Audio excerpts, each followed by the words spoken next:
Good morning. As Father said, I'm Ryan Beard, and this is the 7th time I've had the privilege of speaking in front of this parish. The first 6 times were about faith formation for the youth and for adults. And today I've been asked to discuss what makes all of these and all of the ministries we do here possible, and that's stewardship. The Gospel of Luke tells us, Jesus said to his disciples, "I have come to set the earth on fire, and how I wish it was already blazing." 3 weeks ago, Father Terrence Henry from Franciscan University put out this very profound quote: "The age of casual Catholicism is over. The age of heroic Catholicism has begun. We can no longer be Catholics by accident, but we must instead be Catholics by conviction." We talk about our time, talent, and treasure every year at this parish. Today's scripture is the traditional readings for this week, but the Bible also gives us other insights as to what a good steward is. St. Paul tells us in 2 Corinthians, "Whoever sows sparingly will also reap sparingly, and whoever sows bountifully will reap bountifully." St. Peter tells us, "As each one has received a gift, use it to serve one another as good stewards of God's grace." Jesus tells us in Luke's gospel, "Much will be required of the person entrusted with much, and still more will be demanded of the person entrusted with more." Our parish provides so much to this faith community. Beyond basic expenses such as utilities, our tithes are used to catechize our children from pre-K through 12th grade, offer adult Sunday school classes in small church communities, support our parish school, St. Anthony, and offer social concerns that spread throughout the entire community. Your treasure is vitally important to continue these programs. And while your treasure is vitally important, equally important is your time and talent. Sunday school classes cannot happen without teachers and assistant teachers. Mass cannot happen without volunteers for hospitality, soundboard, lectors, sacristan workers, and Eucharistic ministers. And yet week after week and year after year, we see the same faces volunteering for these. Can you imagine what this parish would look like if every person gave 4 hours a month, 1 hour a week? Can you imagine how on fire for the Lord this parish could be?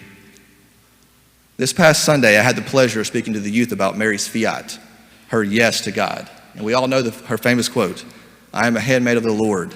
May it be done to me according to your word." In preparing for this presentation, one nugget of the material stood out to me, and it said, "Fiat is not simply a yes to God. It is acknowledgement and complete willingness to follow God's plan for our lives.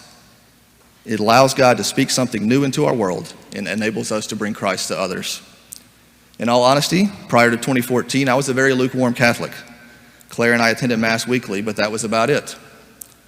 That spring, the confirmation retreat for the juniors was set to occur. However, they were short one male chaperone. My wife was sponsoring my cousin and mentioned it to me. I didn't think much about it, and then my wife mentioned it again, and then she mentioned it again. So I sent an email to the youth director and offered to do it. Looking back, I'm almost convinced that in that instance, God was using my wife's persistence to wake me up. And that's where my journey started. From there, I began teaching with the youth on Sunday night. 2 years later, our parish started Christ Life. And again, God spoke to me through another family in this parish, the Henleys, who extended a personal invitation for me to attend. Claire and I participated the first year, and I led a small group the second year. We also started attending Coffee and Creed Adult Sunday School on Sunday mornings. From there, our parish decided to give small church communities another try. Claire and I signed up to lead one of them. Our initial group met in 2018 with 5 couples. And today, the Bible Buddies, which is what we named ourselves, have approximately 20 couples who meet regularly on Sunday mornings to talk about our faith while our children go to Sunday school. We perform a service project every semester. Most of us, to Father's chagrin, can be seen outside after Mass visiting in the courtyard as some or all of our 40-plus kids play. In short, what I'm saying is there are numerous opportunities to get involved in this parish. None of us should strive to do the bare minimum. As Father Henry said, we cannot be Catholics by accident. We must have conviction about our faith.